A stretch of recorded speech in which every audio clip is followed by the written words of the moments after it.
So the first one I wanted to talk about actually was it was something that my GOAT, he's made a couple of bold claims in the last few weeks. Yeah, so old DJ. Old DJ, yeah, Mr. Mighty Mouse. So we're going to outright address the first one that kind of caught our attention. Now we all obviously saw what happened when AnthonyJoshua boxed Francis Ngannou. Pretty much went the way we expected when Fury fought Ngannue. We kind of got how we thought that would go.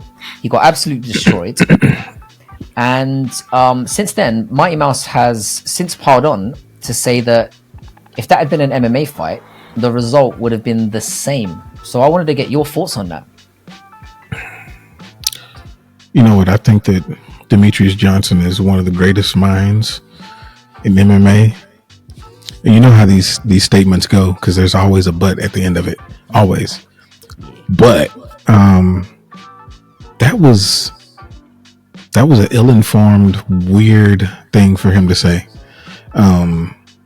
Considering the fact that he knows from personal experience that when you're in a one-dimensional martial art, which boxing is one-dimensional, a fantastic dimension, but it's only one of them.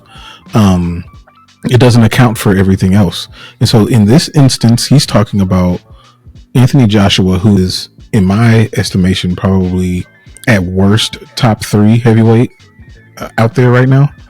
At worst. I think that's reasonable. Fighting somebody who is a newbie in that specific martial art. And you're going to give Francis all of the martial arts back, all of the tools back, and say the same thing is going to happen. This is the same Francis Ngannou that we saw wrestle Cyril Gane to a victory when he felt like, okay, Cyril's getting off on the feet. He's going to do the same thing to AnthonyJoshua. He's just going to wrestle him. D1 Ngannue will beat AnthonyJoshua. He might submit him in some Kimura or something like that. Like, he beats Joshua in an MMA fight for sure, 100%.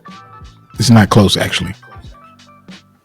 Yeah, I really didn't understand the motivation behind DJ coming out with this. It seems strange, and I think the reason why I'm bringing this up is because if it had been anybody else saying this, I wouldn't even be talking about it. I think the fact that it's him has made it so. It's made it a talking point, in a way. Yeah. I don't really want to get into what I think is the superior sport between boxing and MMA again, because I've kind of done that to death. And obviously evidence has shown us that they are completely different sports, and you've obviously touched upon that very nicely. I mean, I will get the obvious stuff out of the way. Obviously, glove size, first of all. So even if you're looking at it from a pure striking standpoint, we're looking at a difference of 6 ounces in the gloves, or I don't know if they use 8-ounce gloves sometimes in the heavyweight division. I'm not entirely sure, but it's significant. The glove size, the glove weight, and obviously, as you said, the ability to use wrestling and a ground game. And we know that, like, Ngannou's not the most skilled in that area. He's kind of been seen as one punch hitter quitter type of guy, but he has kind of shown himself to be a bit more well-rounded in fights he had against, as you said, Gane and Miocic in particular. Yeah. I think if they fought in MMA, it would be the exact same dominance, but as you said, in the opposite direction. I think Ngannue would destroy him in about 2 minutes. I will ask just like a little bit of a side question, because it's just popped into my mind. If they bumped into each other in the street, how do you think that would go?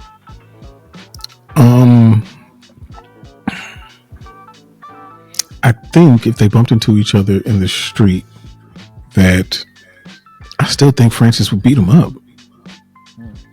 I think that AnthonyJoshua is a person who he's kind of that guy that thinks that if you're kicking in a street fight, that's cheating. It's like, nah, it's a street fight, bro. Everything's legal now. The thing is, yeah, I'm glad you brought the kicking up, because it was something that I didn't really consider, and I should have. Boxers don't like getting kicked in the legs. The shock. James Toney told us that. He showed that already. I was going to bring that up, because the weird thing is I will say this.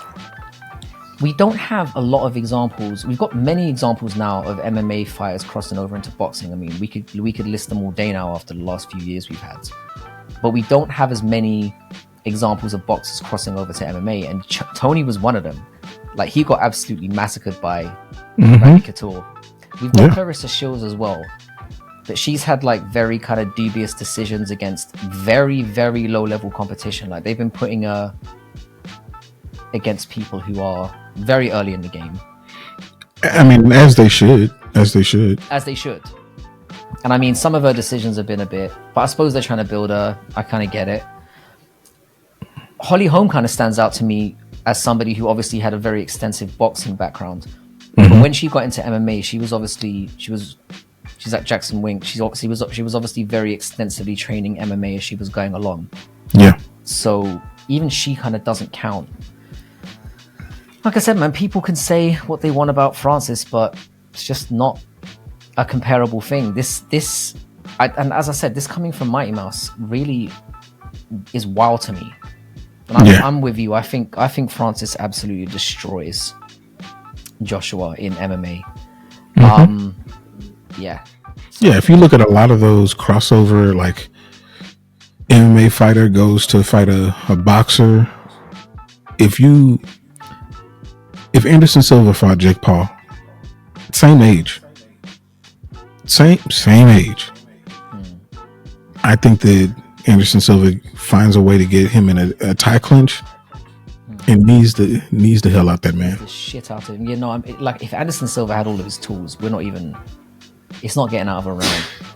No, it's just not. I mean, and that's old Silva. Yeah, if you put Silva in there now, 100%. If it was just a fight, it wouldn't even be a discussion. Does Ben Askren even beat Jake Paul? Again, it becomes more interesting. You grab him. He's gonna grab him and body him down.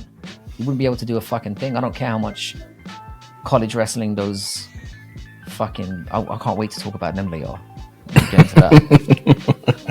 But no, it raises an interesting question. I think, like, until we see a sample size where boxers are starting to have and there's a reason why boxers aren't doing it. They probably do a little bit of MMA training. They get one kick in the leg and they're like, "Fuck this." Even if you take the wrestling out of it, just being able to kick. I think that there's a reason that they don't have that Super League, the one that Jake Paul is the president of. I think that there is a reason that hasn't really kicked off. Is because, you know, you got Jake Paul that's in it. Yeah, you got Francis in it, and Francis is ready to fight, but Amanda Serrano's in it. She's a boxer. She's not ready for that. Not yet. Like, there's a reason that hasn't kicked off. Yeah, changes everything. In the leg, your whole opinion of it, like, and I think that's why we haven't seen it, and we probably won't see it for a while. But yeah, I thought it was an interesting one to kick things off. I think the whole argument's stupid. I think Francis kills him, and that's and until I see a sample size where we see boxers having the balls to come into MMA and try it, that opinion is going to remain. For real. Does AnthonyJoshua even beat Romanov?